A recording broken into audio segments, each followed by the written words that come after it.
Hello मेरे प्यारे दोस्तों, जोक्स मस्ती के मज़ेदार चटपटे चुटकुलों में आप सभी का स्वागत है। तो आइए शुरू करते हैं आज के चुटकुले। एक बस में मिस रूबी चढ़ी।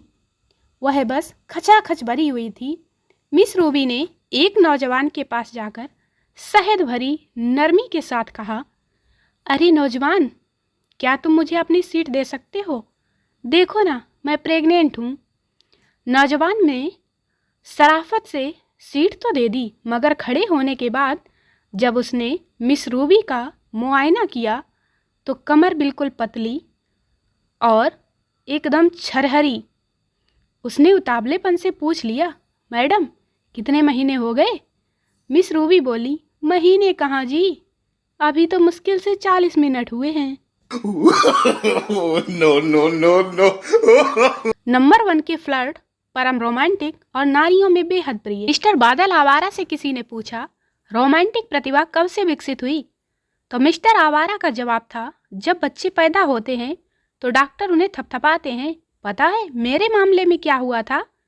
जब मैं पैदा हुआ था तो चिल्लाती हुई नर्स ने मुझ पर कसकर थप्पड़ लगाया था। कंजूस नंदू सेठ जब बाजार से घर आए तो उन्होंने देखा कि उनकी पत्नी किसी अजनबी से गले मिल रही है। नंदू सेठ को बहुत गुस्सा आया और गुस्से में वह बंदूक उठा लाए और बोले, तुम दोनों एक दूसरे से और कसकर चिपक जाओ, क्योंकि मैं एक ही गोली से तुम दोनों को मारना चाहता हूँ। भरी महफिल में किसी ने सवाल किया, आदमी हमेशा अपनी पत्नियों को छोड़कर दूसरे की पत्नियों को क्यों देखते हैं?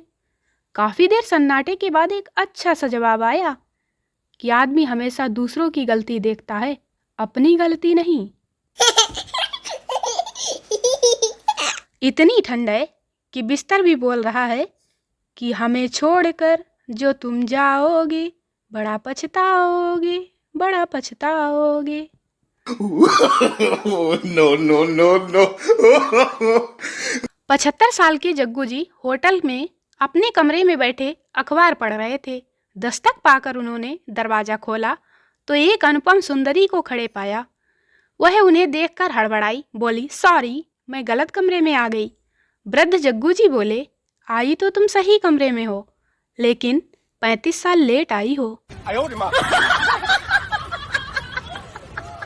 अन्नू जी का तकिया कलाम था, इससे भी बुरा हो सकता था। बात बात में यही कहते रहते। एक बार का किस्सा है। पन्नू जी का एक मित्र पीटर घर से बाहर गया हुआ था। काफी दिनों बाद जब वह वापस लौटा तो उसने देखा कि उसकी पत्नी एक अजनबी के साथ सोई हुई थी। उसने बंदूक से दोनों को मार दिया। पुलिस आई और पीटर को जेल ले गई। अदालत ने पीटर को मौत की सजा सुनाई। इस पर भी पन्नू जी ने वही कहा, इससे भी बुरा हो सकता था। तो कुछ लोगों ने पूछा, अब इससे बड़ा और क्या बुरा हो सकता था? पन्नू जी बोले, अगर यही पीटर एक दिन पहले आ जाता तो उस अजनबी की जगह मैं मारा जाता, मैं। चंपू जी ने सुबह ही अपनी बीवी को मैटरनिटी होम में भर्ती कराया था। भर्ती कराकर वह किसी जरूरी काम से घर वापस आ गए थे और बार बार अस्पताल में फ़ोन कर कर अपनी पत्नी का हाल चाल पूछ रहे थे। एक बार उन्होंने जल्दी जल्दी में नंबर लगाया तो वह क्रिकेट स्टेडियम में किसी के पास जाकर लगा। चंपू जी को सुनाई दिया, 7th और come out and more are coming. Champu ji बेहोश। पति, फैशन की भी हद होती है, महीने में 1.5-2 किलो तुम लिपस्टिक ही खा जाती हो। पत्नी, झूठ क्यों बोल रहे हो जी? 1 किलो के लगभग तो आपके पेट में भी जाती होगी ना। दुकानदार ने अपनी दूरबीन की तारीफ करते हुए बड़े उत्साह के साथ कहा, यह दूरबीन बहुत ही उपयोगी है। 10 किलोमीटर दूर खड़ी खूबसूरत लड़की को भी आप बड़े आराम से देख सकते हो। दूरबीन खरीदने वाला नवयुवक बोला, 10 किलोमीटर दूर खड़ी हुई खूबसूरत लड़की को देखने का फायदा ही क्या? No no no no. मनोचिकित्सक मन्नू को जल्दी से कहीं जाना था, मगर रिसेप्शनिस्ट ने बताया कि अभी 3 लेडी पेशेंट और बैठी हैं। उन्हें जल्दी से निपटाने की मंशा से मनोवैज्ञानिक दबाव डालते हुए मन्नू ने पहली से कहना शुरू किया, सुनिए, आपकी समस्या क्या है? खाना खाना, सिर्फ खाना। जबकि मैंने आपसे पहले ही कहा था कि खुराक कम करें, खाने से जी हटाएं। क्या नाम है आपकी लड़की का? स्त्री बोली, जी इमरती कुमारी। मन्नू बोले, देखा, बच्ची के नाम में भी तुम्हारे खाने के अलावा कुछ नहीं झलकता।